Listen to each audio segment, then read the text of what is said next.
Subscribe my channel. ये कहानी कालू कौवे और सोनू चिड़े की है।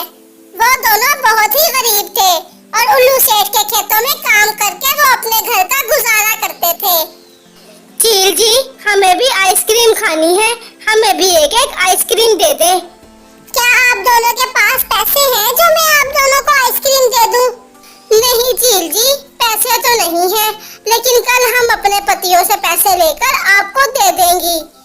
अब आइसक्रीम भी कल ही खाना। चलो भागो यहाँ से, पता नहीं कहाँ से आ जाते हैं गरीब कहीं के। फिर वो दोनों उदास होकर अपने घर चली जाती हैं। शाम को जब उनके पति काम पर से वापस आते हैं तो उनकी पत्नियां उदास बैठी होती हैं। क्या हुआ है मानो चिड़िया, बड़ी उदास लग रही हो? सोनू चिड़े, आज मेरा आइसक्रीम खाने का बहुत मन था, लेकिन वो उस चील ने हमें गरीब कहकर भगा दिया। कोरी, तुम्हें पता तो है आइसक्रीम खाने से जुकाम हो जाता है और तुम्हारा गला भी खराब हो सकता है, तो दोबारा आइसक्रीम खाने का सोचना भी मत। मानो चिड़िया, मैं तुम्हें आइसक्रीम जरूर खिलाता, लेकिन मेरे पास पैसे नहीं, और तुम्हें पता ही है कि मैं घर का सर्किट भी कितनी मुश्किल से चला रहा हूँ। और फिर सोनू चिड़े की बातें सुनकर मानो चिड़िया फिर से उदास हो जाती है और कभी आइसक्रीम दोबारा ना खाने की बात करती है। अगली सुबह कालू कौवा और सोनू चिड़ा अपने काम पर जाते हैं। सोनू चिड़े, कल गोरी आइसक्रीम खाने का कह रही थी, मैंने बड़ी मुश्किल से उसे समझाया। हाँ कालू कौवे, मानो चिड़िया भी आइसक्रीम का कह रही थी। मैं उसे आइसक्रीम खिलाना तो चाहता हूँ, लेकिन मगर कहाँ से? हमें थोड़े ही पैसे मिलते हैं ये काम के, जिससे हम अपने घर का गुजारा बहुत मुश्किल से करते हैं, तो फिर इतनी महंगी आइसक्रीम कहाँ से खिलाएंगे? कालू कौवे, अगर हमारे पास पैसे होते तो हम कभी भी अपनी पत्नियों को आइसक्रीम खाने के लिए मना न करते।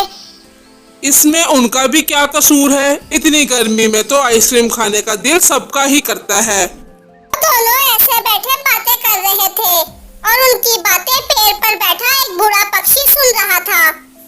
क्या आप दोनों अपनी पत्नियों को आइसक्रीम खिलाना चाहते हो? हाँ, हम अपनी पत्नियों को आइसक्रीम खिलाना चाहते हैं, मगर हमारे पास पैसे नहीं हैं, क्योंकि हम बहुत गरीब हैं। कोई बात नहीं बेटा, आप अपनी पत्नियों को आइसक्रीम खिला सकते हो, पर वो कैसे? कोई हमें फ्री में आइसक्रीम क्यों देगा? बेटा, ये कुछ जादुई आइसक्रीम के बीज हैं, इनको आप अपने घर के आंगन में बो देना और फिर इन पर आइसक्रीम लगने लगेगी और फिर आप अपनी पत्नियों को जी भर के आइसक्रीम खिलाया करना। और फिर वो पक्षी बीज देकर अपने घर चला जाता है। सोनू चिड़े, तुम ही जाओ काम पर, मैं तो चला बीज बोने। लेकिन कालू कौवे, पहले हम अपना काम कर लेते हैं, वरना मालिक हमें पैसे नहीं देगा। कालू कौवा सोनू चिड़े की एक बात नहीं सुनता और बीज बोने अपने घर चला जाता है। कालू जी, आप क्या बोल रहे हो? गोरी, ये आइसक्रीम के जादुई बीज हैं जो मैं बो रहा हूँ, तुम भी इनका ध्यान रखना, एक भी आइसक्रीम कोई मुफ्त में ना तोड़ पाए। हाँ कालू जी, मैं पूरा ध्यान रखूंगी, एक आइसक्रीम भी किसी को तोड़ने नहीं दूंगी। हाँ गोरी, हम आइसक्रीम की फिर अपनी दुकान खोलेंगे और फिर कुछ दिन बाद अपना बड़ा घर ले लेंगे। कालू जी, ये तो तुमने बड़ा अच्छा सोचा है, तुम बेफिक्र होकर काम पर जाओ, मैं इनका पूरा ध्यान रखूंगी।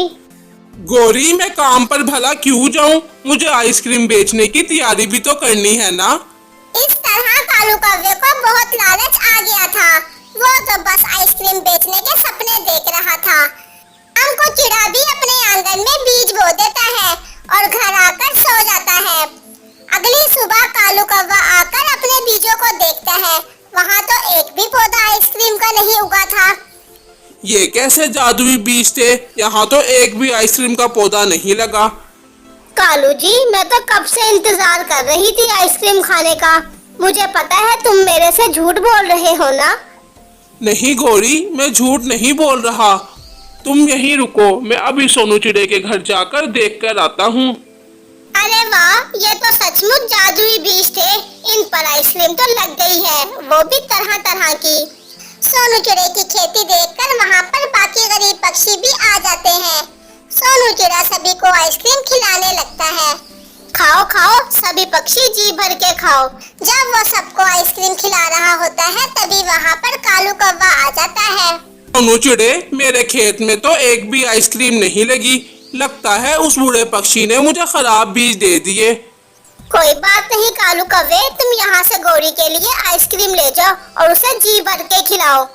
लेकिन कालू कौवा उसकी एक बात ना सुनता और उस बूढ़े पक्षी के घर चला जाता है।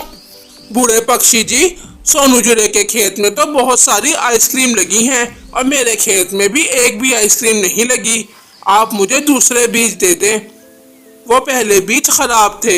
कालू कौवे की बात सुनकर वो पक्षी दोबारा बीज दे देता है और कालू कौवा वो बीज दोबारा बो देता है।